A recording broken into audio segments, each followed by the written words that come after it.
Hello everyone, have a nice day. Today we'll explore Jack, Tu Tien, and Mom Loy as a quiet family morning turns into a tense race against a bank deadline. With Mr. Dung and Vin moving in secret, one missing woman and one threat message could destroy everything. If you find it interesting, don't forget to subscribe so you won't miss the next videos. The bank lobby smelled like polished stone and quiet pressure. Jack stood at the counter with his fingers locked around a folder that felt heavier than any concrete slab he'd ever lifted. Across from him, the loan officer's smile was polite, too polite, like a curtain covering a blade. "Mr. Jack," the officer said gently, tapping a line on the paperwork. "Because the collateral includes 2 land use right certificates, we need to recheck the file. If the borrower can't clarify the investment purpose and repayment schedule, the bank will proceed according to the contract." Jack's throat tightened. He heard the words, but what he saw was Mom Lodi's face trying to smile through shame, whispering that she only wanted to help him. "Give me time," Jack said, voice steady even as his pulse climbed. "We'll provide everything. Today." The officer nodded, still calm. "You should understand. Year end. The system runs quickly." Quickly? Jack turned away from the counter and walked out into sunlight that suddenly felt too sharp, like the whole world was watching him fail. And then his phone buzzed. A message from an unknown number. "If you tell anyone, you'll lose the house."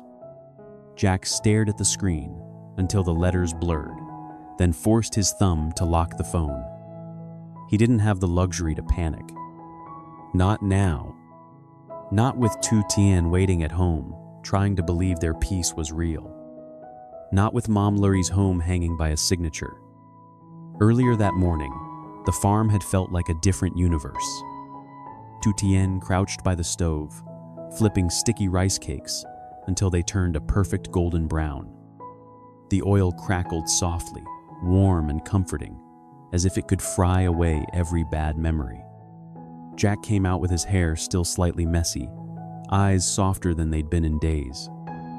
"What are you making?" he asked, already smiling. "The sticky rice cakes we wrapped the other day," Tu Tien said, proud and shy at the same time. "I fried them today. Eat while it's warm." They sat close beside the stove, knees almost touching. Tu Tien nudged 2 pieces onto his plate like she was feeding him courage. Jack took a bite, then looked at her like he wanted to memorize this exact moment. "It's really good," he said. "You're too good to me." Tu Tien's smile wavered at the edges. "Are you going to the company today?" "I'll stop by Mom's house first," Jack answered casually. "Then I'll go to the office." Tu Tien hesitated. Her fingers tightened around her chopsticks. "Yesterday, I saw Mom Lodi. She looked sad," she said quietly, like she was holding something in. Jack's gaze sharpened for a second, then softened again as he reached across the stove's warmth and touched her hand. "Let me talk to her first," he said. "You stay home. Don't run around. If anything happens, call me." Tu Tien nodded, but worry still lived behind her eyes. "I'm feeling better after the medicine," she whispered, as if reminding herself she could handle one less fear. "No more orange discharge. The itching is much better." Jack's face changed, relief and guilt tangled together. "Good," he said, voice low. "Then protect your health. Don't do heavy work. I'll handle the rest." Before he left, he leaned in and pressed a brief kiss to her forehead, gentle, steady, like a promise he couldn't afford to break. Mom Lodi's house was too quiet when Jack arrived. She greeted him with a forced brightness, but her eyes were swollen, like she'd been crying and trying to hide it. "Mom," Jack said, taking off his shoes slowly, watching her hands. "What's wrong?" Mom Lodi didn't answer at first. She walked to the table and opened a folder, with trembling fingers. Inside were documents, too many, too official, too dangerous. Jack's stomach dropped. "Miss Thu," Mom Lodi said, voice cracking. "She suggested I invest in real estate. She said it would help you, help us. I thought it was safe." Jack sat down across from her, careful, like one wrong tone could shatter her. "How much, Mom?" he asked. Mom Lodi swallowed hard. "I used my savings. And I mortgaged 2 land deeds at the bank." Jack felt his breath stop. "Which deeds?" he asked, even though he already knew the answer in his bones. Mom Lodi looked down. "This house and the land deed of your company." For a moment, Jack saw red pure fear shaped like anger. But he swallowed it. He reached for her hand and held it firmly, like anchoring her to the present. "Okay," he said, forcing steadiness into his voice. "Listen to me. You don't go anywhere. You don't chase her. You stay home. I'll investigate." Mom Lodi's tears fell freely now. "I was careless. I trusted her. We've been friends for so many years." Jack squeezed her hand harder. "Mom, we can earn money back. But if you get sick from thinking too much, I'll never forgive myself." At the company, Jack moved like a man carrying fire inside his chest. He handled year-end tasks, quickly checked project progress, reminded Vin about overtime schedules, union gifts, TED arrangements, because he refused to let his workers suffer for his family's chaos. Then, he closed the office door. "Vin," Jack said, voice dropping, "I need your help." Vin straightened immediately. "Yes, sir." Jack's eyes were sharp. "Investigate Miss Previtt. Thursday. Where she is. What she's doing. Who she's contacting. Quietly." Vin nodded without hesitation. "And check the land near Schwanvan Bridge," Jack added. "See if it's included in the planning scheme." Vin's brows lifted. He understood instantly this wasn't just betrayal. It was a trap built on rumors, urgency, and paper. "I'll do it right away," Vin promised. "The sooner, the better." Jack exhaled slowly. No one can know. If she senses it, she disappears. Before leaving the office, Jack called Mr. Dung. His voice softened on the phone, not weak, just respectful. "Uncle, are you free?" Jack asked. "I need to meet." They met at a tea shop near the company, a quiet place where sunlight cut across the table like a warning. Jack didn't waste time. He told Mr.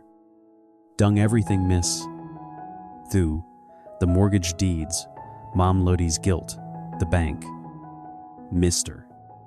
Dung's face stayed calm, but his eyes turned hard. "This isn't simple, Mr. Dung said. "I know," Jack replied. His jaw tightened. "Uncle, I need you near Mom. Comfort her. Keep her from doing something reckless. And if you hear anything, tell me first." Mr. Dung nodded once, decisive. "I'll go to her today." Jack's phone buzzed again in his pocket. He didn't check it. Not yet. Because he could feel it like thunder under the skin of a quiet sky. The bank wouldn't wait. And someone was already watching. Jack finally looked at the message once he stepped out of the tea shop. "If you tell anyone, you'll lose the house." The words sat there like a hand around his throat. For a moment, the street noise faded, and all he could hear was Mom Lodi's trembling voice. "This house holds everything." Mr. Dung watched Jack's face change and didn't ask twice. "She's already moved, Mr. Dung said quietly. This kind of person doesn't threaten unless she's afraid. Jack's jaw tightened. Afraid of what, mister? Dung nodded toward the road. Afraid you'll reach the bank before she finishes. That sentence lit a fuse. Jack didn't run. He moved with purpose. He called Vin first, voice sharp and low. Updates. Now. Vin answered like he'd been waiting. Sir, miss. Thu's usual number is active, but she's not picking up. I found a second number connected to a broker. Short calls. Repeated. And Schwen Van Bridge? Jack asked. Vin exhaled.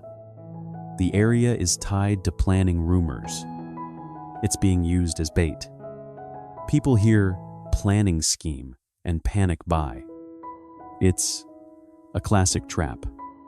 Jack closed his eyes for half a second. Not anger control. Send me everything, he said. Screenshots, times, names. Keep it clean. He ended the call and immediately dialed Mr. Dung again, even though the older man was still beside him. Uncle, Jack said, softer now, go to Mom's house. Sit with her. Get copies of everything she signed. Don't let her answer unknown calls alone. Mr. Dung nodded once, already turning. I'll be there in 10 minutes. Jack stood on the sidewalk, phone in hand, and for the first time that day, he allowed himself one honest thought. I can't do this without Tutien. By late afternoon, Jack was back at the farm. Tutien was outside near the wash area, the scent of soapberry rising with steam from warm water. She looked up the second she heard his steps, like her heart had been listening all day. You're home early, she said, trying to smile. Jack didn't answer immediately. He walked straight to her, took her hands, and held them like he was checking she was real. Tutien, he said quietly. We might have to go to the bank. Her smile fell. The bank? Jack nodded. He didn't dump the fear on her, he measured it, like medicine. Mom mortgaged the house and the company land deed, he said. Miss. Thu disappeared. The bank is moving fast because it's year-end. Tutien's breath caught, but she didn't crumble. She squeezed his hands harder. Then we go, she said. Her voice shook once, then steadied. We go together. Jack's eyes softened, grateful and guilty at the same time. You should rest. Tuten stepped closer until their foreheads almost touched. Rest later. Saving Mom's house comes first. For a second, Jack felt the world narrow into just her courage. He nodded once. Okay, he said. Stay close to me. At Mom Lodi's house, the atmosphere was heavy until Mr. Perfined. Dung's presence warmed it. He had already copied documents, written down timelines, and circled one detail with a pen. 3 months, the promise that made Mom Loi trust the trap. Mom Lodi sat on the couch with swollen eyes. When she saw Jack and Tutien enter, her shame surged. I'm sorry, she whispered. I ruined everything. Tutien crossed the room and hugged her gently, not too tight, just enough to say you're still family. You didn't ruin anything, Tutien said softly. We're here. Jack crouched in front of his mother, voice firm but tender. Mom, look at me, he said. No more apologies. From now on, you follow instructions. Mom Lodi nodded, trembling. Mr. Dung stepped in, calm and direct. We go to the bank with proof of suspicious activity. We ask for a temporary hold. We buy time. Jack stood, folder in hand. And if they refuse, Mr. Dung's eyes narrowed. Then we file immediately. Once there's an official report number, the bank becomes careful. They don't want to be part of a fraud case. Jack took a breath, then looked at Tu Tien. She was still holding Mom Lodi's hand, whispering steady words. "You ready?" Jack asked her. Tu Tien nodded. "I'm not leaving you." The bank lobby lights were colder at dusk. This time, Jack didn't stand alone. Tu Tien stood at his side, small but unbreakable, while Jack placed the folder on the counter copies, timelines, call logs, Vin's screenshots. "We're requesting an urgent review," Jack said, voice calm, eyes sharp. "There are indicators of fraud. We need a temporary suspension of enforcement while we submit to authorities." The officer's polite smile faltered. Tu Tien leaned forward slightly, her voice quiet but clear. "Please, this is our home." Something shifted, maybe not compassion, but caution. The officer exchanged a look with a manager behind the glass. After a tense pause, the manager finally spoke. "Mr. Jack," he said, measured. "If you can provide an official report number within 24 hours, we can place the file under special review." 24 hours. It wasn't safety, but it was time. Jack nodded once, controlled relief flooding his chest.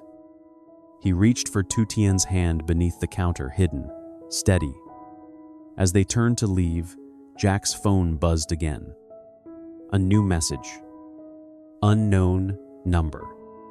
You think you won? Come alone if you want the truth." Jack's fingers tightened around the phone.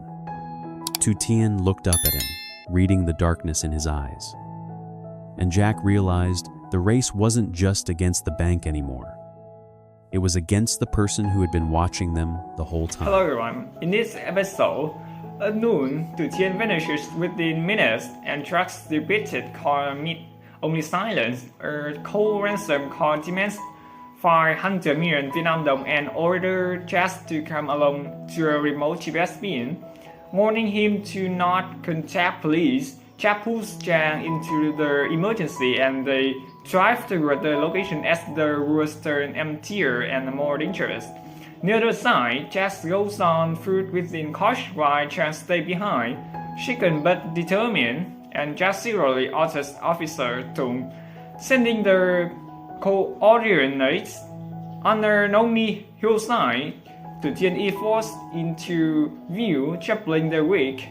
Jack negotiates carefully, hand over the money, and shields her when police sudden is sworn, blocking the only escape route and arresting the kidnappers. Tu Tien collapses from the shock and a bruised neck injury. Back home, Jack stays close, visits her, and promises safety measures so she never disappears again.